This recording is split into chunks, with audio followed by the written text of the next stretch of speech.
Nagsimula na ang kolaborasyon ng mga eksperto at pamahalaan para sa proyektong Oplan kontra Baha sa iba't ibang lugar sa bansa.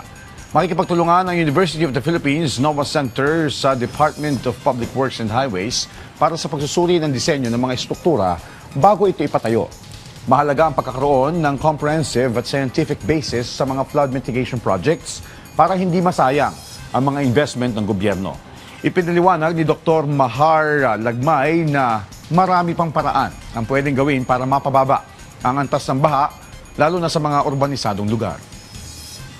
So, kailangan manage natin mabuti. Meron pa naman tayong pwedeng gawin na para pababain yung level ng baha, especially sa urban area. Ngayon ay hindi masyadong malaki ang pasakit ng mga taong nakatira doon sa floodplains. Kaya nga tinatawag natin na flood management para kung sakaling binahaman sila dahil nandun sila sa floodplain, mabilis huhupa yung baha, mabilis mawawala yung baha at hindi ganun kataas yung baha.